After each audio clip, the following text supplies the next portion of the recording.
ಫಾರಿನಿಗೆ ಹೋಗ್ಬೇಕು, ಅಷ್ಟೇ ದುಡಿಬೇಕು, ಡಾಕ್ಟರ್ ಆಗ್ಬೇಕು, ಇಂಜಿನಿಯರ್ ಆಗ್ಬೇಕು, ಮನೇಲಿರಬಾರ್ದು, ಏನೆಲ್ಲ ಮಾಡ್ತೀವಲ್ಲ ನಾವು. ಆ ಮಕ್ಕಳ ಪರಿಣಾಮ ಏನಾಗುತ್ತೆ? ನಮ್ಮ ದೇಶದಲ್ಲಿ ಇಲ್ಲ ಅವಕಾಶ ಅಂದಾಗ ಬೇರೆ ದೇಶಕ್ಕೆ ಹೋಗ್ತಾರಲ್ವಾ. ಅದರಿಂದ ಮಕ್ಕಳ ಭವಿಷ್ಯಕ್ಕೆ ಕಕ್ಕುಲಿತೆಗೊಳ್ಳಬೇಡ, ತುಂಬಾ ಗಾಬರಿ ಪಡಬೇಡ. ಚಿಕ್ಕ ಚಿಕ್ಕ ವಿಚಾರಗಳನ್ನ ಕಲಿಸೋದಕ್ಕೆ ನಮ್ಮ ಹಿರಿಯರು ಹೇಳ್ತಿದ್ರಲ್ಲ, ಮೊಟ್ಟ ಮೊದಲು ಹೇಳ್ತಾ ಇದ್ದಿದ್ದು ಮಾತೃದೇವೋ ಭವ. ತಾಯಿಗೆ ಅಷ್ಟು ಅದ್ಭುತವಾದ ಸ್ಥಾನವನ್ನು ಕಲ್ಪಿಸಿತು. ನೆಕ್ಸ್ಟ್ ತಂದೆ. ಯಾಕೆ? ತಾಯಿ ತ್ಯಾಗ ಮೂರ್ತಿ. ತ್ಯಾಗ ಮಾಡೋದು ಹೇಗೆ ಅಂತ ಅವಳಿಂದ ಕಲಿಬೇಕು. ಯಾಕೆ? ಅಷ್ಟೆಲ್ಲ ಮಕ್ಕಳನ್ನ 9 ತಿಂಗಳು ಹೊಟ್ಟೆಲಿಟ್ಕೊಂಡು ಎತ್ತು ಸಾಕಿ ಸಲಹಿ ಎಲ್ಲ ನಿದ್ದೆಗೆ ಇಟ್ಕೊಂಡು ಸಾಕಿ ಆ ಮಗುವನ್ನ ದೊಡ್ಡ ಮಾಡಿ ಶಾಲೆಗೆ ಸೇರಿಸಬೇಕಾದ್ರೆ ಅವರ ಅಪ್ಪನ ಹೆಸರು ಬಳಸ್ತಾಳಲ್ಲ, ಅವಳ ಹೆಸರು ಎಲ್ಲೂ ಬರ್ಸ್ಕೊಳ್ಳಲ್ಲಲ್ವಾ. ಇದಕ್ಕಿಂತ ತ್ಯಾಗ ಇನ್ನೇನು ಬೇಕ್ರಿ? ತಾಯಿ ಗುರು. ಆ ಗುರು ಉಪದೇಶ ಮಗುವಿಗೆ ಆಗಬೇಕು. ಮಾತೃ ತಾಯಿ ಅಂದ್ರೆ ಆ ಶ್ರದ್ಧೆಯಿಂದ ದೈವತ್ವ ಬಂದಿಲ್ಲ ಮಗುವಿಗೆ ಅಂದ್ರೆ ಆ ಮಗು ಹಳ್ಳ ಹತ್ತದು ಗ್ಯಾರಂಟಿ. ಸಂಸ್ಕಾರ ಅಲ್ಲಿಂದ ಬರ್ಬೇಕಲ್ವಾ. ಯಾವ ಮಗು ತಂದೆ ತಾಯಿಗಳಿಗೆ ಗೌರವವನ್ನು ಕೊಡುವುದಿಲ್ಲವೋ ಆ ಮಗು ಉದ್ಧಟವಾಗಿ ಬೆಳೆಯಲು ನಮ್ಗೆ ಅದು ಏನು ಡೌಟ್ ಇಲ್ಲ, ಉದ್ಧಟವಾಗಿ ಬೆಳೀತಾ ಹೋಗುತ್ತೆ. ತಗ್ಗಿ ಬಾಲ್ಯದಲ್ಲಿ ಸಂಸ್ಕಾರ ಕೊಟ್ಟಾಗ ಮಾತ್ರ ಆ ಮಗು ದೊಡ್ಡದಾದ ಒಂದು ಸಂಸ್ಕಾರ ಇಟ್ಕೊಳ್ಳುತ್ತೆ. ಆ ಸಂಸ್ಕಾರದ ಪಾರ್ಟ್ ಎಲ್ಲ ಹೋಗೋದು. ಹಿಂದೆ ನಮಗೆ ಬಾಲ್ಯದಲ್ಲಿ ಕಾಪಿ ಬರ್ಸ್ಬೇಕಾದ್ರೆ ಎಷ್ಟು ಅದ್ಭುತವಾದ ಕಾಪಿ ಪುಸ್ತಕ ಇತ್ತು ನೋಡಿ, ನಾವೆಲ್ಲ ಬರೆದವ್ರೆ ಅಲ್ವಾ. ರಾಮಾಯಣದ ಬಗ್ಗೆ ಕಥೆ ಇತ್ತು, ನಾವು ಎಷ್ಟು ಸೊಗಸಾಗಿ ಬರೀತಾ ಇದ್ವಿ. ಶುದ್ಧ ಬ್ರಹ್ಮ ಪರಾತ್ಪರ ರಾಮ, ಕಾಲಾತ್ಮಕ ಪರಮೇಶ್ವರ ರಾಮ, ಶೇಷತಲ್ಪ ಸುಖ ನಿದ್ರಿತ ರಾಮ, ಬ್ರಹ್ಮಾದ್ಯಮರ ಪ್ರಾರ್ಥಿತ ರಾಮ, ಚಂಡ ಕಿರಣ ಕುಲ ಮಂಡನ ರಾಮ, ಶ್ರೀಮದ್ದಶರಥ ನಂದನ ರಾಮ, ರಾಮ ರಾಮ ಜಯ ರಾಜ ರಾಮ, ರಾಮ ರಾಮ ಜಯ ಸೀತಾ ರಾಮ ಬರೀತಿದ್ವಲ್ಲ. ಇವತ್ತೆಲ್ಲಿ ಬರೆಸ್ತೀವಿ ನಾವು? Jack and Jill went up to hill. ಯಾಕೋ ಗೊತ್ತಿಲ್ಲ, 1000 ಸಲ ಬರೀತಾರೆ.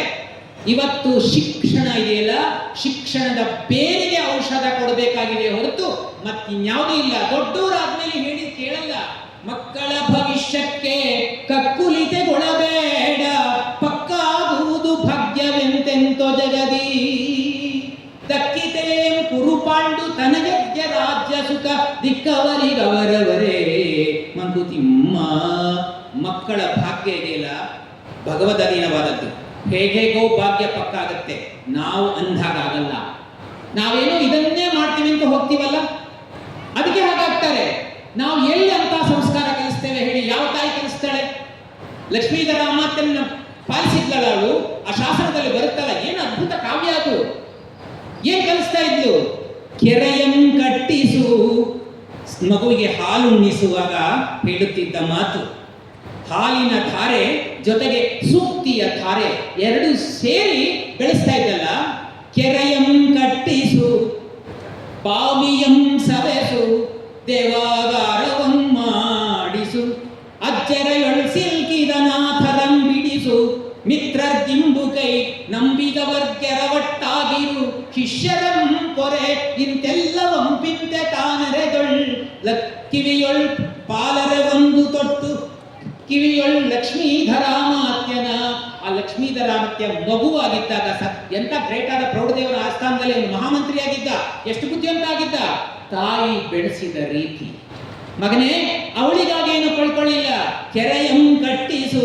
ಮಗನೇ, 10 ಜನರಿಗೆ ನೀರು ಕೊಡ ಕೆಲಸ ಮಾಡಪ್ಪ. ಕೆರೆ ಅವಳಿಗೆ ಹೊಡಿಬೇಕಾ?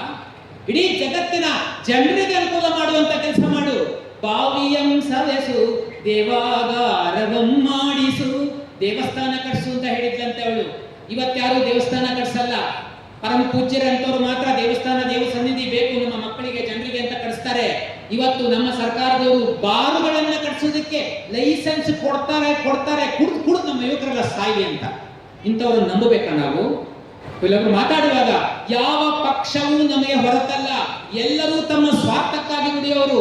ನಾವೆಲ್ಲ ಒಟ್ಟಾಗಲಿಲ್ಲ. ಹಿರಿಯರು, ಕಿರಿಯರು, ದೊಡ್ಡವರು, ಸಣ್ಣವರು ಎಲ್ಲರೂ ಒಟ್ಟಾಗಲಿಲ್ಲ ಅಂದ್ರೆ ನಮ್ಮ ಮೇಲೆ ಕೂತ್ಕೋತಾರೆ. ನಾವು ಎಚ್ಚರಾಗಬೇಕು. ಯುವಕರು ಮಾತ್ರ ಜಾಗೃತರಾದರೆ ಸಾಲದು, ಇಡೀ ಸಮಾಜವೇ ಜಾಗೃತವಾಗಬೇಕು. ಆ ಸಮಾಜದ ಜಾಗೃತಿಗೆ ಇಂತಹ ಪರಮ ಪೂಜ್ಯರ ಜೊತೆಗಿರ್ತಾರೆ. ನಾವು ಸಹಕಾರ ಕೊಟ್ರಲ್ವಾ ಅವರು ಬರೋದು. ಮಾಡೋದು? ನಾವೇ ಸಹಕಾರ ಕೊಡದಿದ್ರೆ ಯುವಕರಿಗೆ ಎಷ್ಟೆಲ್ಲ ಕೆಲಸ ಮಾಡಿದ್ರೆ ಅವರೇ ಬರ್ತಿದ್ರೆ ಎಲ್ಲಿಂದ ಕರ್ಕೊಂಡು ಬರಕ್ಕಾಗುತ್ತೆ? ಯಾಕೆ ಸಮಾಜ ಇಷ್ಟೆಲ್ಲ ದುರ್ಬಲವಾಗಿದೆ? ಬಹಳ ಬೇಸರಾಗುತ್ತೆ. ಇದು ಸಮಯ ಇಲ್ಲದೆ ಇರಬಹುದು, 11:30 10:00 ಆರಂಭವಾಗಬೇಕಾಗಿತ್ತು. ನಮ್ಮ ದೇಶದಲ್ಲಿ ಎಲ್ಲಾ ಪೂರ್ತಿ ಸಮಯಕ್ಕೆ ಸರಿಯಾಗಿ ಆರಂಭ ಆಗಲ್ಲ, ಜನ ಬರಲ್ಲ, ಆಮೇಲೆ ಸಮಯ ಇಲ್ಲ. ಅದಕ್ಕೆ ಪೂಜ್ಯ ಗುರೂಜಿ ಹೇಳಿದ್ರು 40 ನಿಮಿಷ ನೀವು ಮಾತಾಡಲೇಬೇಕು ಅಂತ. ನಾನು 10 ನಿಮಿಷ ಮಾತಾಡ್ತೀನಿ ಅಂತ ಡಿಸೈಡ್ ಮಾಡಿದ್ದೆ. ಯಾಕೆಂದ್ರೆ ಇವತ್ತಾಗಲೇ 2 ಗಂಟೆ ಆಯ್ತು, 2:20 ಆಗಿದೆ. ಇನ್ನೂ ತಾವು ಊಟ ಮಾಡುವ ಕಾಲದಲ್ಲಿ ಇಷ್ಟೊಂದು ಚೆನ್ನಾಗಿ ಕೂತ್ಕೊಂಡು ಕೇಳ್ತೀರಿ ಅಂದ್ರೆ ನನಗೆ ಅದ್ಭುತ, ಪರಮಾದ್ಭುತ ಅಂತ ಅನ್ಸುತ್ತೆ. ಹಸಿವಾದಾಗ ಯಾವಾಗಲೂ ಜ್ಞಾನಾಮೃತವನ್ನ ಹೇಳಲೇಬಾರದು. ಬುಭುಕ್ಷಿತಂ ನೈವ ಪರೀಕ್ಷೆಯತಂ ಮಾತಿದೆ. ಹಸಿವಾದರಲ್ಲಿ ಏನು ಹಿಡಿಯಲ್ಲ. ಯಾವಾಗಲೂ ಅಷ್ಟೇ ಇಂತಹ ಸಮಯದಲ್ಲಿ ಮಾತು ಅಮೃತಕ್ಕೆ ಸದೃಶವಾಗಿ ಮಾತಿದ್ರೂ ಕೂಡ ಅದನ್ನ ಯಾರು ಕೂಡ ಕೇಳಕ್ ಇಷ್ಟಪಡಲ್ಲ. ಯುವಕರಿಗೆ ಪ್ರಜ್ಞೆ ಬಂತು ಅಂದ್ರೆ ನಮ್ಮ ದೇಶ ಉದಾಹರಣೆ. ಅಬ್ದುಲ್ ಕಲಾಂ ಅವರು ಎಷ್ಟು ಹೆಣಗಾಡ್ತಿದ್ರು ಪಾಪ. ಯುವಕರು ದಾರಿ ಬರಬೇಕು. ಯುವಕರೇ ಇನ್ನು ಒಂದಷ್ಟು ವರ್ಷ ಆದ್ಮೇಲೆ ಅವ್ರದ್ದೇ ಮೆಜಾರಿಟಿ. ಯುವಕರಿಗೆ ಒಳ್ಳೆ ಸಂಸ್ಕಾರ ಇದ್ರೆ ದೇಶಕ್ಕೆ ಎಂತ ಸಂಸ್ಕಾರ. 10,000 ವರ್ಷಗಳಿದ್ರೂ ಕೂಡ ಭಾರತೀಯತೆ ಯಾವತ್ತೂ ಕುಸಿಲಿಲ್ಲ. ಕಾರಣ ಅಂದ್ರೆ ನಮ್ಮ ಹಿರಿಯರ ಯುವಕರಿಗೆ ಕೊಟ್ಟ ಶಿಕ್ಷಣ ಅಲ್ವಾ? ಎಷ್ಟು ಅದ್ಭುತವಾಗಿ ಕೊಡ್ತಾ ಇದ್ರು. ಮಾತೃದೇವೋ ಭವ, ತಾಯಿಯನ್ನ ದೇವರಂತೆ ಕಾಣು. ಯಾಕೆ ಅಂದ್ರೆ ತಾಯಿ ಯಾವತ್ತೂ ಮಗುವಿಗೆ ಅನ್ಯತಾ ಯಾವತ್ತೂ ಬಯಸಲ್ಲ. ಎಷ್ಟೇ ಮಗುವಿನಿಂದ ಕಷ್ಟ ಆದ್ರೂ ಕೂಡ ಮಗುವಿಗೆ ಒಳ್ಳೇದಾಗ್ಬೇಕು ಅಂತ ಬಯಸ್ತಾಳಲ್ಲ. ತಾಯಿ ಜೀವ ಕೊಟ್ರೆ, ಕೈ ಹಿಡಿದು ಮೇಲೆತ್ತಿದ್ರೆ ತಂದೆ ಕೈ ಹಿಡಿದು ನಡೆಸ್ತಾನೆ, ಜೀವನ ಕೊಡ್ತಾನೆ. ಆದ್ರಿಂದ ಪಿತೃದೇವೋ ಭವ ಸುಮ್ಮನೆ ಹೇಳಿಲ್ಲ. ಇನ್ನು ತಂದೆ ತಾಯಿಗಳಾದ್ರೂ ಒಂದು ರೀತಿ ವ್ಯಾಮೋಹ ಇರುತ್ತೆ. ನನ್ನನ್ನು ಸಾಕ್ಬೇಕು, ನನ್ನ ಮಗ ಎಲ್ಲ ಕಡೆನೂ ಯಶಸ್ಸು ಕಳಿಸ್ಬೇಕು ಅಂತ ಆ ಕಲಿಸಿಕೊಟ್ಟ ಗುರುಗಳಿದ್ದಾರಲ್ಲ, ಅವರಿಗೆ ಯಾವ ವ್ಯಾಮೋಹ ಇರುತ್ತೆ ಹೇಳಿ? ಇಡೀ ಆ ಹುಡುಗ ಶಿಷ್ಯ ಒಳ್ಳೇದಾದ್ರೂ ಸಾಕು, 4 ಜನರಿಗೆ ಅನುಕೂಲ ಮಾಡಿದ್ರೆ ಸಾಕು. ಆ ಶಿಷ್ಯ ಎಲ್ಲಿರ್ತಾನೋ ಅಲ್ಲೇ ನಿಂತುಕೊಂಡು ನನ್ನ ಶಿಷ್ಯ, ನಾನು ಕಲಿಸ ಶಿಷ್ಯ ಅಂತ ಅಲ್ಲೇ ನಿಂತುಕೊಂಡು ಸಂತೋಷ ಪಡ್ತಾನಲ್ಲ, ಆ ಶಿಷ್ಯನಿಂದ ಏನನ್ನೂ ಬಯಸಿದ ಭವ ಗಂಟನ್ನ ಬಿಡಿಸಿ ಅವರಿಗೆ ನಿಜವಾದ ತತ್ವವನ್ನ ಗುಣಪಡಿಸುವಂತ ಗುರು ಇದನ್ನಲ್ಲ. ಗುರುವಿನ ಶ್ರೇಷ್ಠತೆ ಎಂಥದ್ದು ನೋಡಿ. ಅದಕ್ಕೆ ಆಚಾರ್ಯ ದೇವೋ ಭವ. ಆಮೇಲೆ ಇದೆಲ್ಲ ಹೋಯ್ತು ನಮ್ಮಲ್ಲಿ. ಇವತ್ತು ಯಾರು ಬರ್ತಾರಲ್ಲ ಮನೆಗೆ ಅತಿಥಿಗಳು ಬರ್ತಾರಲ್ಲ, ಅವರು ನಮ್ಮಿಂದ ತೆಗೆದುಕೊಂಡು ಹೋಗುವುದಕ್ಕಿಂತ ಕೊಟ್ಟು ಹೋಗುವುದೇ ಜಾಸ್ತಿ.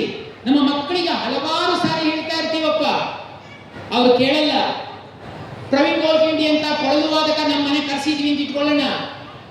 ಆ ಪಾಪ ಮಾತಾಡ್ಕೊಂಡು ಅವ್ರು ಉಪಚಾರ ಮಾಡಿರ್ತೀವಿ. ಆಗ ನಮ್ಮ ಮಗುವಿಗೆ ಪ್ರವೀಣ್ ಗೋಲ್ಕಂಡಿ ತಲೆ ಮೇಲೆ ಕೈಗಿಟ್ಟು, ಪುಟ ನೀನು ಕೊಳಲು ಚೆನ್ನಾಗಿ ಬಾರಿಸ್ತೀಯಪ್ಪ, ನಾಳೆಯಿಂದ ಕಲಿ ಅಂತ ಹೇಳಿ ಕೈ ಮೇಲೆ ತಲೆ ಮೇಲೆ ಕೈ ಇಟ್ಟು ಹೋದ್ರೆ ನಾಳೆಯಿಂದ ಹುಡುಗ ಕಲಿ ಶುರು ಮಾಡುತ್ತೆ. ಅತಿಥಿಯ ಸತ್ಕಾರ, ಸತ್ವ, ಮಹತ್ವ ಇದೆಲ್ಲ ಈ ರೀತಿಯಾಗಿರುತ್ತೆ. ಅದಕ್ಕೆ ಮನೆಯ ಮಠವೆಂದು ತಿಳಿ, ಬಂಧು ಬಳಗವೇ ಗುರುವೋ, ಅನವರತ ಪರಿಚರ್ಯೆ ಅವರವ ಪಾಠ, ನಿನಗುಳಿದ ಜಗವ ಮುಟ್ಟಿಪ ಸೇತು ಸಂಸಾರ, ಮನಕ್ಕೆ ಪುಟ ಸಂಸ್ಕಾರ ಮಂಕುತಿಮ್ಮ. ಮನೆಯ ಮಠವೆಂದು ತಿಳಿ. ಈ ಮಠಕ್ಕೆ ಬರ್ತೇವಲ್ಲ, ಮಠದ ಸಂಸ್ಕಾರ ಎಲ್ಲ ನಮ್ಮಲ್ಲಿ ಇಳಿಸ್ಕೋಬೇಕು. ನಾವು ಮನೆಗೆ ಹೋಗಿ ಮನೆಯನ್ನೂ ಮಠ ಮಾಡ್ಕೋಬೇಕು. ಸುಮ್ಮನೆ ಮಠಕ್ಕೆ ಬಂದು ಕುಕ್ಕಟೆ ಹಾಕಿದ್ದನ್ನು ಊಟ ಮಾಡ್ಕೊಂಡು ಹೋಗೋದಲ್ಲ. ಮಠದ ಸಂಸ್ಕಾರವನ್ನು ತಗೊಂಡು ಮನೆಯಲ್ಲಿ ಮಠ ಮಾಡಬೇಕು. ಮಠ ಅಂದ್ರೆ ಏನ್ ಹೇಳಿ? ವಿದ್ಯೆ ಕಲಿಸ್ಬೇಕು, ಅನ್ನ ಹಾಕ್ಬೇಕು, ಆಶ್ರಯ ಕೊಡ್ಬೇಕು. ಯಾರು ಕೊಡ್ತಾರೆ? ಇವತ್ತು 5 ರೊಟ್ಟಿ ಮಾಡ್ಕೊಂಡಿರ್ತಾರ, ಗಂಡಗೆರಡು, ಹೆಂಡತಿಗೆರಡು, ಆ ಮಗು ಒಂದೇ ಇರುತ್ತೆ, ಅದಕ್ಕೊಂದು. ಯಾರಾದ್ರೂ ಪುಣ್ಯಾತ್ಮ ದೊಡ್ಡವರು ಅವ್ರ ಮನೆಗೆ ಹೋದ್ರು ಅಂದ್ರೆ ಗಂಡನೂ ನೋಡ್ತಾನೆ ಹೊರಗಣ್ಣಿಂದ, ಹೆಂಡತಿನ ನೋಡ್ತಾಳೆ, ಆ ಮಗು ಗೊತ್ತಿಲ್ಲ ನೋಡಲ್ಲ. ಯಾಕೆ? 5 ರೊಟ್ಟಿ ಪಾಲಿಂದು ಜಾಸ್ತಿ, ಒಂದು ರೊಟ್ಟಿ ಜಾಸ್ತಿ ಮಾಡಿರಲ್ಲ. ಯಾಕೆಂದ್ರೆ ಯಾರು ಬರಲ್ವಲ್ಲ. ಈ ಬರ್ದಿದ್ದ ಕಾರಣಕ್ಕೆ ಸಂಸ್ಕಾರ ಹೊರಟು ಹೋಯ್ತು. ಅತಿಥಿ ಸೇವೆಯನ್ನ ಮಾಡೋದು ಬಿಟ್ಟಿದ್ದೇವೆ. ಮನೆ ಮಠವೆಂದು ತಿಳಿ, ಬಂಧು ಬಳಗವೇ ಗುರುವು. ಮನೆಗೆ ಯಾರ್ಯಾರು ಬಂಧು ಬಳಗರು ಬರ್ತಾರೋ ಅವರೆಲ್ಲ ಗುರುಗಳೇ, ಕಲಿಸಿಕೊಟ್ಟು ಹೋಗೋರು. ಅನವರತ ಪರಿಚರ್ಯೆ ಅವರವರ ಪಾಠ. ಗುರು ಶಿಷ್ಯ, ಗುರುಗಳ ಹಿರಿಯರ ತಂದೆ ತಾಯಿಗಳ ಸೇವೆ ಮಾಡುವುದರಿಂದ ನಾವು ಬುದ್ಧಿವಂತರಾಗ್ತಾ ಇರ್ತಾವಂತೆ. ಇದರಲ್ಲಿ ಮಹಾಭಾರತದಲ್ಲಿ ಯಕ್ಷ ಪ್ರಶ್ನೆಯಲ್ಲಿ ಧರ್ಮರಾಜ ಯಕ್ಷನು ಕೇಳಿದ ಒಂದು ಪ್ರಶ್ನೆಗೆ ಉತ್ತರ ಕೊಡ್ತಾನೆ. ಎಷ್ಟು ಅದ್ಭುತ! ಕಶ್ಚ ಧರ್ಮೋ ಪರೋ ಲೋಕೆ ರಾಜನ್ ಕೇನ ಚ ಬುದ್ಧಿಮಾನ್. ಯಕ್ಷ ಕೇಳುವ ಪ್ರಶ್ನೆ, ಮಹಾಭಾರತ ಬರೀ ಕಥೆ ಇಲ್ಲ, ನಮ್ಮ ಜೀವನದ ವ್ಯಥೆ ಕಥೆ ಎಲ್ಲ ಸೇರಿದೆ, ನಮ್ಮದೇ ಸಮಸ್ಯೆ ಅಲ್ಲಿದೆ. ಯಾವುದು ಉತ್ತಮವಾದ ಧರ್ಮ? ಕಶ್ಚ ಧರ್ಮೋ ಪರೋ ಲೋಕೆ ರಾಜನ್ ಕೇನ ಚ ಬುದ್ಧಿಮಾನ್. ಧರ್ಮರಾಜನೇ ಕೇಳ್ತಾನೆ, ಯಾವುದು ಉತ್ತಮವಾದ ಧರ್ಮ ಈ ಜಗತ್ತಲ್ಲಿ? ಯಾವ ಧರ್ಮ?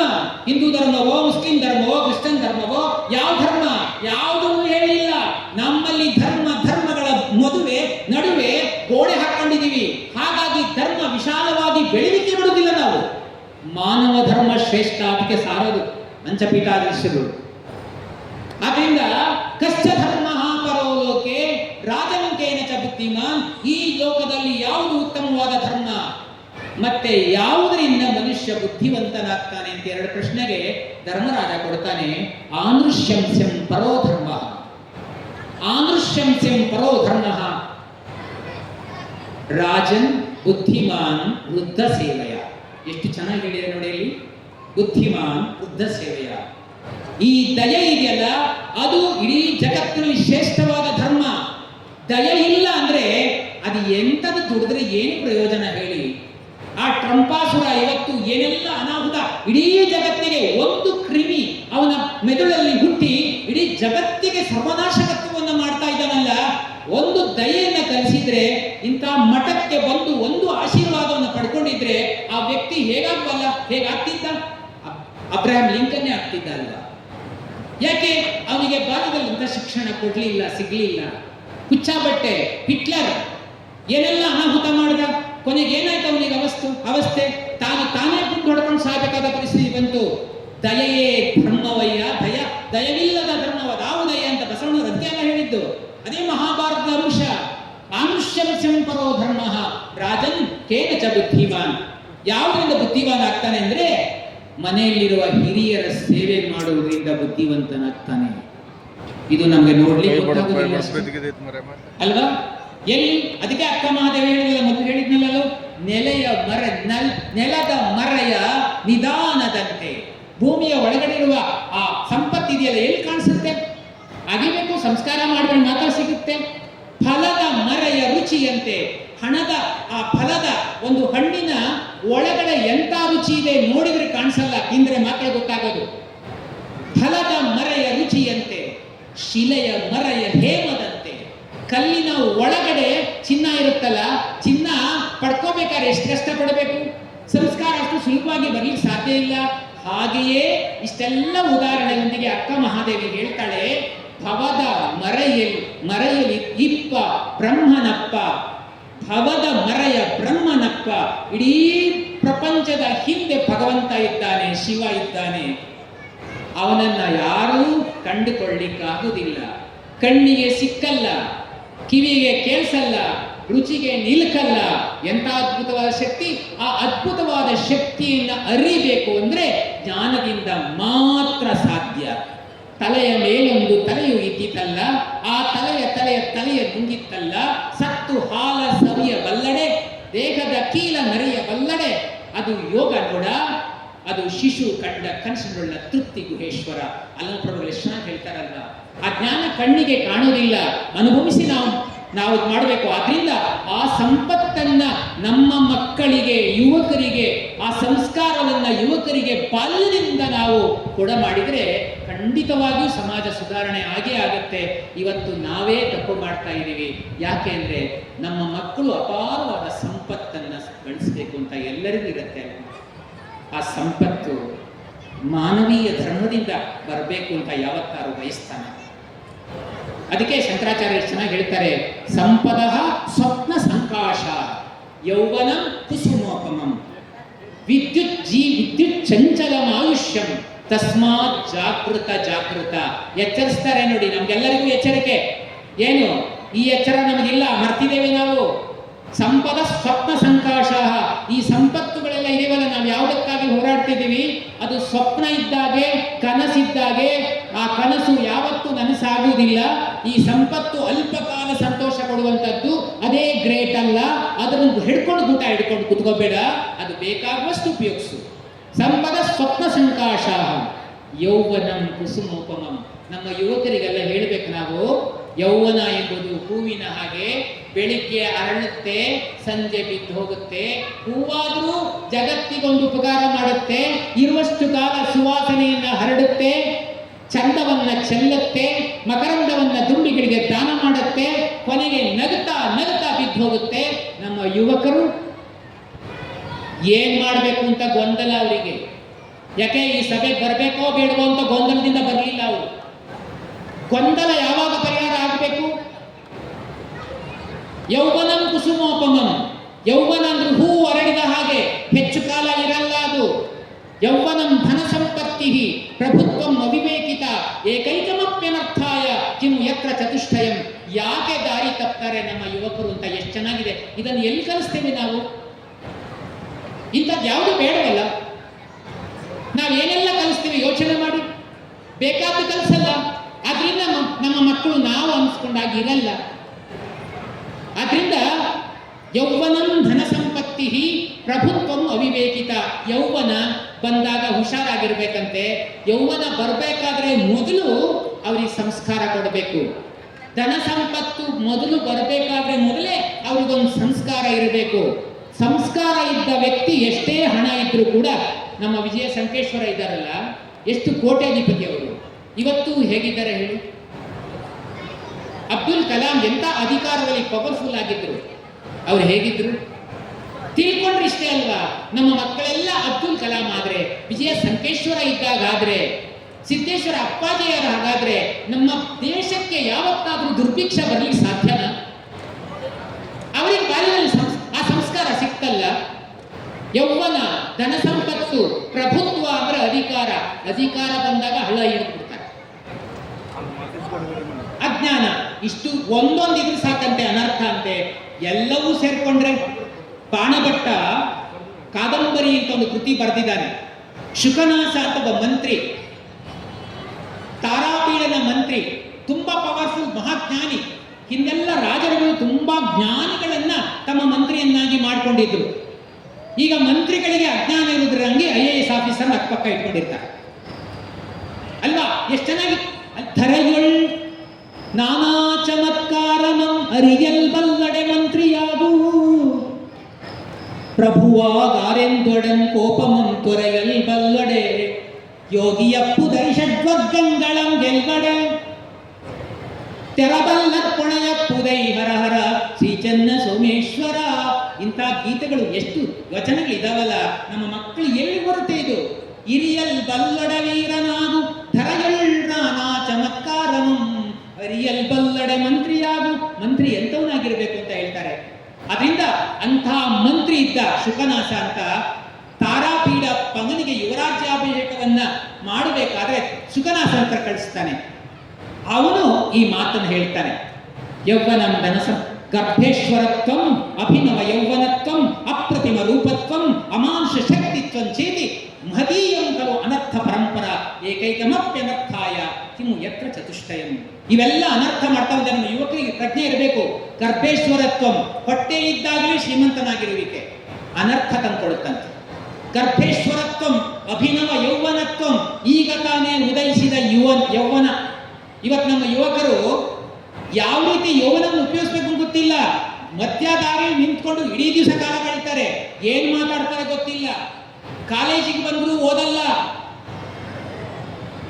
ನಮ್ಮ ಕವಿ ಒಂದ್ ಕಡೆ ಪುತಿ ನರಸಿಂಹಾಚಾರ್ಯ VC ಅವರು ಒಂದ್ ಕಡೆ ಹೇಳ್ತಾರೆ. ಅಲ್ಲಿ ಕಾಲೇಜ್ ಕುತ್ಕೊಂಡು ಏನ್ ಮಾಡ್ತಾರೆ ಅಂದ್ರೆ ಪಾಠ ಕೇಳುವಂತೆ. ನಾನು ನೀನಾಗಬೇಕು, ನೀನು ನಾನಾಗಬೇಕು, ನನ್ನೊಳು ನೀನಿರಬೇಕು, ನಿನ್ನೊಳು ನಾನಿರಬೇಕು, ನಾನೆಲ್ಲಿಯೋ ನೀನಲ್ಲಿಯೇ ಇರಬೇಕು, ಮದುವೆಯ ಮುನ್ನ. ಕಾಲೇಜಿನ ಪರಿಸ್ಥಿತಿ. ಆಮೇಲೆ ಒಂದೇ ನಾನಿರಬೇಕು, ಇಲ್ಲ ನೀನಿರಬೇಕು. ಡೈವರ್ಸ್. ಯಾಕೆ? ಅಪಕ್ವತೆ. ಒಂದು ನಾವು ಮದುವೆ ಮಾಡಬೇಕಾದ್ರೆ ಮಕ್ಕಳಿಗೆ ಪಕ್ವತೆ ಬರಬೇಕಲ್ಲ. ಇವತ್ತು ನಾವೇ ಹುಟ್ಟಿದ ತಕ್ಷಣ ಪಕ್ಕ ಅಂತ ತಿಳ್ಕೊಂಡ್ಬಿಟ್ಟಿದ್ದಾರೆ ಅವರು. ಆದ್ರಿಂದ ಈ ಸಂಸ್ಕಾರ ಹಂತ ಹಂತಕ್ಕೆ ನಾವು ಕೊಡ ಮಾಡದಿದ್ರೆ, ಸಂಸ್ಕಾರದ ಚೌಕಟ್ಟಿಗೆ ಆ ಯುವಕರನ್ನ ತರದೇ ಇದ್ರೆ ಮಹಾ ಅಪಾಯವನ್ನ ನಮ್ಮ ದೇಶ ಮುಂದೆ ಎದುರಿಸಲೇಬೇಕಾಗತ್ತೆ. ಆದ್ರಿಂದ ಯೌವನ, ಧನ ಸಂಪತ್ತು, ಪ್ರಭುತ್ವ, ಅಜ್ಞಾನ ಇದು ಒಂದಿದ್ರೂ ಕೂಡ ಅನರ್ಥ ಮಾಡುತ್ತೆ. ಆದ್ರಿಂದ ಈಗ ತಾನೇ ನೀನು ರಾಜನಾಗ್ತಾ ಇದ್ದೀಯಾ, ಆದ್ರಿಂದ ಲಕ್ಷ್ಮಿಯ ವಿಚಾರದಲ್ಲಿ ಹುಷಾರಾಗಿರುವಂತ ಉಪದೇಶ ಮಾಡ್ತಾನೆ. ಆದ್ರಿಂದ ಸಂಪದ ಸ್ವಪ್ನ ಸಂಕಾಶ ಯೌವನಂ ಕುಸುಮೋಪಮಂ ವಿದ್ಯುತ್ ಚಂಚಲಮಾಯುಷ್ಯಂ. ನಮ್ಮ ಆಯುಷ್ಯ ಇದೆಯಲ್ಲ, ವಿದ್ಯುತ್ ಇದ್ದಾಗ ಮಿಂಚಿದಾಗ ಯಾವಾಗ ಬೇಕಾದ್ರೂ ಹೋಗ್ಬೋದಲ್ವಾ. 2 ಟಿಕೆಟ್ ಮಾಡಿ ಕಳಿಸಿರ್ತಾನೆ. ಇವತ್ತಾವುದೋ ಹಾಡು ಓದ್ತಾ ಇದೆ, 3 ಪುಟದ ಪುಸ್ತಕ ನಮಗೆ ಕಳಿಸಿರ್ತಾನಂತೆ, 2 ಪುಟದಲ್ಲಿ ಅವನೇ ಬರ್ದಿರ್ತಾನಂತೆ. ಇನ್ನು 1 ಪುಟ ಬೇಕಾದ್ರೆ ಬರ್ಕೋ. ಒಂದೇ ಪುಟ ನಮಗಿರೋದು. 1 ಪುಟದಲ್ಲಿ ಜನನ, ಇನ್ನೊಂದು ಪುಟದಲ್ಲಿ ಮರಣ, ಮಧ್ಯದಲ್ಲಿ ಜೀವನ. ಜೀವನ ಹೇಗೆ ನಿರೂಪಿಸ್ಕೊಳ್ಬೇಕು ಅಂತ ಯೋಚನೆ ಮಾಡ್ಬೇಕಲ್ಲ ನಾವು. ಹಾಗೆ ಬರೆದು ಕಳಿಸಿರ್ತಾನೆ. ಆದ್ರಿಂದ ಈ 2 ಟಿಕೆಟ್ ಆಗಿದೆ, ಕನ್ಫರ್ಮ್ ಆಗಿದೆ, ನಾವು ಬಂದು ಬಿಟ್ಟಿದ್ದೇವೆ. ಯಾವಾಗ ಹೋಗ್ಬೇಕು ಅಂತ ಗೊತ್ತಿಲ್ಲ. ವಿದ್ಯುತ್ ಚಂಚಲಂ ಅಂತ ಹೇಳ್ತಾರೆ, ಯಾವಾಗ ಹೋಗ್ಬೇಕು ಗೊತ್ತಿಲ್ಲ. ಕರೆದಾಗ ನಡೆದು ಬಿಡಬೇಕಷ್ಟೇ ನಾವು. ಜಗಕ್ಕೆ ನೀನ್ ಬಂದಾಗ ನೀನೊಬ್ಬ ನಡುತ್ತಿದ್ದೆ, ಜಗವೆಲ್ಲ ನಗುತ್ತಿತ್ತು ಸಂತಸದಲ್ಲಿ. ಜಗವ ನೀನ್ ಬಿಡುವಾಗ ನಗುತ್ತ ಬಿಡು ನಿನಗಾಗಿ, ಜಗವೆಲ್ಲ ಒಳುತ್ತಿರಲಿ ಗೋಳು ಬಸವ. ಜಗತ್ತಿಗೆ ಬಂದಾಗ ಅಳ್ತಾ ಅಳ್ತಾ ಬಂದ್ವಿ ನಾವು. ಜಗತ್ತಿನ ಜನರು ನಕ್ಕಿದ್ರು. ನಾವು ಜಗತ್ತನ್ನು ಬಿಟ್ಟು ಹೋಗುವಾಗ ನಗುತ್ತಾ ನಗುತ್ತಾ ಬಿಟ್ಟು ಹೋಗ್ಬೇಕಂತೆ. ನಾವು ಬಿಟ್ಟು ಹೋದ ಮೇಲೆ ಜಗತ್ತಿನ ಜನತೆ ನಮ್ಮ ಸಾವನ್ನು ನೆನೆಸ್ಕೊಂಡು ಅಳಬೇಕಂತೆ. ಅಲ್ಲಿಗೆ ನಮ್ಮ ಜೀವನದ ಸಾರ್ಥಕ್ಯತೆ. ಎಷ್ಟು ಸೊಗಸಾಗಿ ಹೇಳಿದ್ದಾರೆ ನೋಡಿ.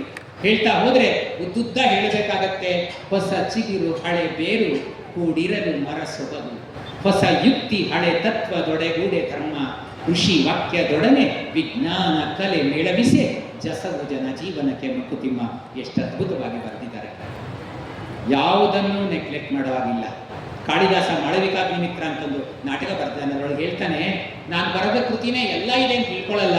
ಪುರಾಣ ನಿತ್ಯೇವ ನ ಸಾಧು ಸರ್ವಂ ನ ಚಾಪಿ ಕಾವ್ಯಂ ನವಮಿತ್ಯ ವದ್ಯಂ ಸಂತ ಪರೀಕ್ಷಾ ಭಜಂತೆ ಮೂಢ ಪರಪ್ರತ್ಯಯನೆಯ ಬುದ್ಧಿ.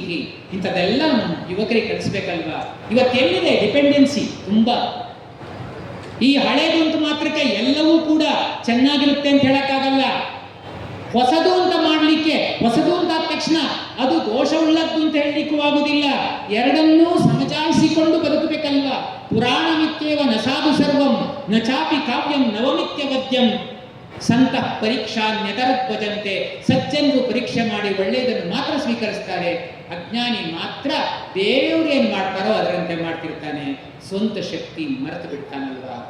ಆದ್ರಿಂದ ಹೊಸ ಚಿಗುರು ಬರಬೇಕಾದ್ರೆ, ಆ ಚಿಗುರು ನಲಿಬೇಕಾದ್ರೆ ಬೇರಿದೆಯಲ್ಲ, ಹಳೆ ಬೇರು ನಿರಂತರವಾಗಿ ಅದಕ್ಕೆ ಜೀವ ರಸವನ್ನ ತುಂಬುತ್ತಾ ಇರುತ್ತೆ, ಗೊಬ್ಬರವನ್ನ ತುಂಬುತ್ತಾ ಇರುತ್ತೆ. ಎಲೆಯ ಚಿಗುರಿಗೂ ಕೂಡ ನೀರನ್ನ ಕೊಡ್ತಾ ಇರುತ್ತೆ. ಎಲ್ಲೂ ನಾನು ನೀರು ಕೊಟ್ಟೆ ಅಂತ ಹೇಳಲ್ಲ. ಎಷ್ಟು ಸೊಗಸಾಗಿದೆ ಅಲ್ವಾ. ಹೊಸ ಚಿಗುರು ಹಳೆ ಬೇರು ಎರಡು ಸೇರಿದ್ರೆ ಮಾತ್ರ ಮರ ಸೊಬಗು. ಬೇರು ಕಟ್ ಮಾಡಿದ್ರೆ ಚಿಗುರಿಕೆಲ್ಲಿದೆ ಅವಕಾಶ. ಆದ್ರಿಂದ ಈ ಮನೆಯಲ್ಲಿರುವ ಹಿರಿಯರಿಗೆ ಗೌರವ ಎಲ್ಲಿವರೆಗೆ ಸಿಗುತ್ತೋ ಅಲ್ಲಿವರೆಗೆ ನಮ್ಮ ಯುವಕರು ಅದ್ಭುತವಾಗಿ ಬಾಳ್ತಾರೆ. ಹಿರಿಯರಿಗೆ ಗೌರವ ಕೊಡುವ ಪದ್ಧತಿಯೇ ಮರ್ತೋಯ್ತು. ಫಾರಿನ್ ಆ ಕಂಪನಿ ಬಂತು ಅಂತ ಆದ್ರೆ ನಿಜವಾಗಿ ಕೂಡ ನಮ್ಮತನ ಹೊರಟೋಗುತ್ತೆ. ಇವತ್ತೂ ಕೂಡ ಭಾರತಕ್ಕೆ ಮಾನ್ಯತೆ ಸಿಗ್ತಾ ಇರೋದು ಅದರ ಸಂಪತ್ತಿನಿಂದಲ್ಲ, ಅದರ ವಿಶಾಲವಾದ ಭಾವನೆಯಿಂದ. ಅಂತ ಸಂಪತ್ತು ನಾವು ಪಡ್ಕೊಂಡಿದ್ದೀವಿ.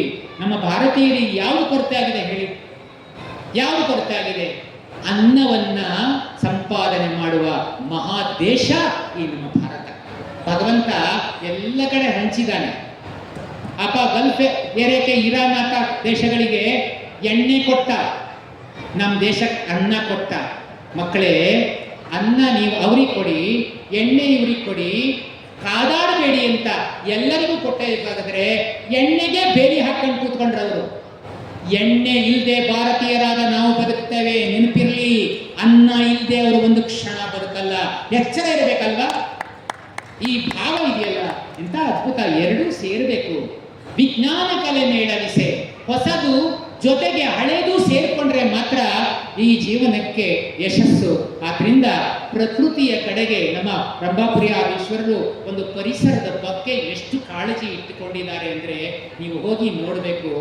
ಯಾವ ಸರ್ಕಾರವೂ ಅಷ್ಟು ಕೆಲಸ ಮಾಡಲ್ಲ. ಯಾವ ಸರ್ಕಾರ ಮತ್ತೆ ಸಾಲು ಮರದ ತಿಮ್ಮಕ್ಕ ಇಷ್ಟು ಮಾಡಿದ್ಲು ಅಂತ ಸನ್ಮಾನ ಮಾಡ್ತಾರೆ, ಹೆಸರು ತಗೊಳ್ತಾರೆ ಹೊರತು ಸಾಲು ಮರದ ತಿಮ್ಮಕ್ಕ ಮಾಡಿದಾಗೆ ಒಂದು ಸಾಲು ಸರ್ಕಾರ ಸರಿಯಾಗಿ ಗಿಡ ನೆಟ್ಟು ಬೆಳೆಸುತ್ತಾ? ಗಿಡ ನೆಡೆಸುತ್ತೆ, ಖರ್ಚಾಗ್ಬೇಕಲ್ಲ. ಆಮೇಲೆ ಮರು ವರ್ಷ ಮತ್ತೆ ನೀರಾಕಲ್ಲ, ಸತ್ತೋಗ್ತವೆ. ಮತ್ತೆ ಮುಂದಿನ ವರ್ಷ ವನ ಮಹೋತ್ಸವ, ಒಣ ಮಹೋತ್ಸವ ಇದಾಗ್ತಾ ಇರುತ್ತೆ. ಶ್ರದ್ಧೆ ಇಲ್ಲ, ನಮ್ಮನ್ನು ಆಳುವವರಿಗೆ ಸಂಸ್ಕಾರ ಇಲ್ಲ ಅಂದ್ರೆ ನಾವೆಲ್ಲ ಏನೆಲ್ಲ ಎದುರಿಸ್ಬೇಕೋ ಗೊತ್ತಿಲ್ಲ. ಆದ್ರಿಂದ ನಾವು ಒಟ್ಟಾಗಿ, ಸಮಾಜ ಒಟ್ಟಾಗಿ, ಪೂಜ್ಯರನ್ನೂ ಒಳಗೊಂಡಂತೆ ಸಮಾಜಕ್ಕೆ ಒಂದು ಒಳ್ಳೆಯ ಶಿಕ್ಷಣವನ್ನು ಕೊಡುವ ಪ್ರಯತ್ನ ನಾವು ಮಾಡಬೇಕು, ಶಪಥ ಮಾಡಬೇಕು. ಇಂತಹ ಧಾರ್ಮಿಕ ಈ ಕಾರ್ಯಕ್ರಮಗಳು ನಿರಂತರವಾಗಿ, ಪಾಪ ಜನ ಬರಲಿಲ್ಲ ಅಂತ ಬಿಡ್ಲಿಲ್ಲ ನೋಡಿ, 4 ದಿವಸ ಹಮ್ಮಿಕೊಂಡಿದಾರಲ್ಲ, ನಾವು ನೀವು ಎಚ್ಚರ ಆಗ್ಬೇಕು. ನಿಮ್ಮ ಮನೆ ಯುವಕರನ್ನ ಹಿಡಿದು ಎಳೆದು ತನ್ನಿ, ಇವತ್ತು ನಿಮಗಾಗಿ ಇದೆ, ಬಂದು ಕೂತ್ಕೊಳ್ಳಿ ಅಂತ. ಅದೆಷ್ಟು ಕೇಳಲಿಲ್ಲ ಅಂತಂದ್ರೆ ನಾವೇನು ಪೇರೆಂಟ್ಸ್ ಆಗಿ ಸಾರ್ಥಕ ಅಲ್ವಾ? ಆದ್ರಿಂದ ನಾವು ಎಲ್ಲ ಸೇರಿಕೊಂಡು ಯುವ ಜನರನ್ನ ಒಂದು ದಾರಿಯಲ್ಲಿ ಇರಬೇಕು. ಯುವಕರಿಗೆ ಒಳ್ಳೆ ಸಂಸ್ಕಾರ ಸಿಕ್ತು ಅಂದ್ರೆ ಸಂಸ್ಕಾರ ಭಾರತೀಯ ಆಗುತ್ತೆ, ಸಂಸ್ಕಾರ ಭಾರತ ಆಗುತ್ತೆ ಅಂತ ಹೇಳ್ತಾ, ಈ ಒಂದು ಸಮಯದಲ್ಲೂ ನನ್ನ ಮಾತನ್ನ ಇಷ್ಟು ಹೊತ್ತು ತಾಳ್ಮೆಯಿಂದ, ಪ್ರೀತಿಯಿಂದ, ಅಭಿಮಾನದಿಂದ ಕೇಳಿದ್ದಕ್ಕೆ ಶತ ನಮನಗಳನ್ನು ಅರ್ಪಿಸುತ್ತಾ ನನ್ನ ಮಾತು ಮುಗಿಸ್ತಾ ಇದ್ದೀನಿ. ಧನ್ಯವಾದ.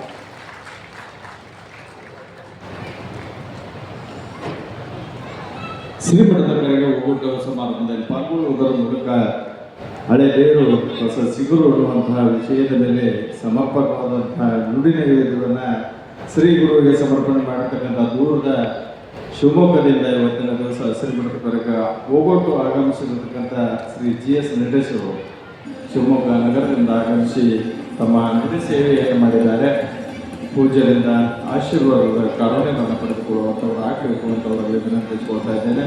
ಅದೇ ರೀತಿಯಾಗಿ ಇವತ್ತಿನ ಈ ಸಮಾರಂಭದಲ್ಲಿ ಪಾಲ್ಗೊಂಡಿರ್ತಕ್ಕಂಥ ಶ್ರೀಮಠದ ಸಂಪರ್ಕರಾದ ಕುಬೇರಪ್ಪ ಹೂಗಾರ್ ಈ ಮಹಿಳೆಯರು ಸಹ ವೇದಿಕೆಗೆ ಆಗಮಿಸಿ ದಂಪತಿಗಳ ಸಮೇತ ಆಶೀರ್ವಾದದ ಕಾರುಣ್ಯವನ್ನು ಪಡೆದುಕೊಳ್ಳುವಂಥವ್ರು ಆಗಬೇಕು. ಅದೇ ರೀತಿಯಾಗಿ ಜಡ್ಜ್ ಹಿರೇಮಠ್ ಈ ಮಹಿಳೆಯರು ಸಹ ದಂಪತಿಗಳ ಸಮೇತ ವೇದಿಕೆಗೆ ಆಗಮಿಸಿ ಪೂಜ್ಯರಿಂದ ಆಶೀರ್ವಾದದ ಕಾರುಣ್ಯವನ್ನು ಪಡೆದುಕೊಳ್ಳುವಂಥವರಾಗಬೇಕು. ಅದೇ ರೀತಿಯಾಗಿ ಮಾಲ್ತೇಶ್ ಗೌಡರು ಹಿರೇಮಣಿ ಈ ಮಹಿಳೆಯರು ಸಹ ಇವತ್ತಿನ ಈ ಸಮಾರಂಭದಲ್ಲಿ ಪಾಲ್ಗೊಂಡಿದ್ದಾರೆ. ಇವರು ಸಹ ವೇದಿಕೆಗೆ ಆಗಮಿಸಿ ಪೂಜ್ಯರಿಂದ ಆಶೀರ್ವಾದದ ಕಾರುಣ್ಯವನ್ನು ಪಡೆದುಕೊಳ್ಳುವಂಥವರಾಗಬೇಕು ಅಂತ ಮಹಿಳೆಯರಲ್ಲಿ ವಿನಂತಿಸಿಕೊಳ್ತಾ ಇದ್ದೇನೆ. ಅದೇ ರೀತಿಯಾಗಿ ಸಾಂಬಜ್ಜ ಇವರು ಸಹ ವೇದಿಕೆಗೆ ಆಗಮಿಸಿ ಪೂಜ್ಯರಿಂದ ಆಶೀರ್ವಾದದ ಕಾರುಣ್ಯವನ್ನು ಪಡೆದುಕೊಳ್ಳುವಂಥವರಾಗಬೇಕು ಅಂತ ಮಹಿಳೆಯರಲ್ಲಿ ವಿನಂತಿಸಿಕೊಳ್ತಾ ಇದ್ದೇನೆ. ಅದೇ ರೀತಿಯಾಗಿ ನಮ್ಮೂರಿನ ಸದ್ವಂತರಾಗಿರ್ತಕ್ಕಂಥ ಉಮೇಶ್ ಕೊಟ್ರಪ್ಪ ಪಟ್ಟಣ ಶೆಟ್ಟರ್ ಈ ಮಹಿಳೆಯರು ಸಹ ದಂಪತಿಗಳ ಸಮೇತ ವೇದಿಕೆಗೆ ಆಗಮಿಸಿ ಪೂಜ್ಯರಿಂದ ಆಶೀರ್ವಾದದ ಕಾರುಣ್ಯವನ್ನು ಪಡೆದುಕೊಳ್ಳುವಂಥವರಾಗಬೇಕು ಅಂತ ಅವರಲ್ಲಿ ವಿನಂತಿಸಿಕೊಳ್ತಾ ಇದ್ದೇನೆ. ಪೂಜ್ಯರ ಒಂದು ಮಾರ್ಗದರ್ಶನದಲ್ಲಿ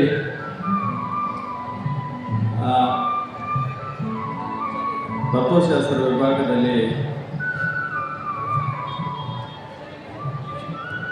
PhD ಪದವಿಯನ್ನು ಪಡೆದುಕೊಂಡಿರ್ತಕ್ಕಂಥ ಪರಮ ಪೂಜ್ಯರಾದ ಶ್ರೀಮಂದಿರೇಂದ್ರ ಸ್ವರೂಪಿ ಡಾಕ್ಟರ್ ಶಾಂತಲಿಂಗ ಸ್ವಾಮಿಗಳು ಶಾಂತಲಿಂಗೇಶ್ವರ ವಿರಕ್ತ ಮಠ ದುದನಿ ಪರಮ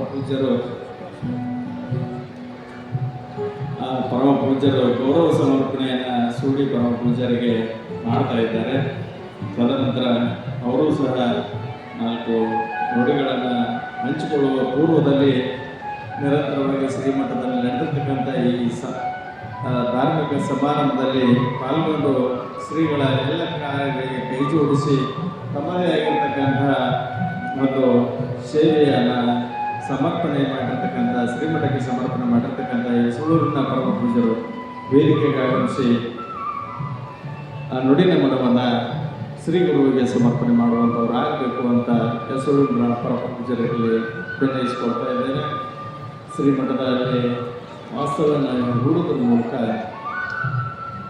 ಶ್ರೀಮಠದ ಪರಮ ಪೂಜ್ಯರಿಗೆ ಹೆಗಲಾಗಿ ಸದಾ ಕಾರ್ಯದಲ್ಲಿ ತಮ್ಮದೇ ಆಗಿರ್ತಕ್ಕಂಥ ಸೇವೆಯನ್ನು ಸಮರ್ಪಣೆ ಮಾಡಿರ್ತಕ್ಕಂಥ ಸುಳೂರಿನ ವೇದಿಕೆಗೆ ಆಗಮಿಸಿ ನೋಡಿ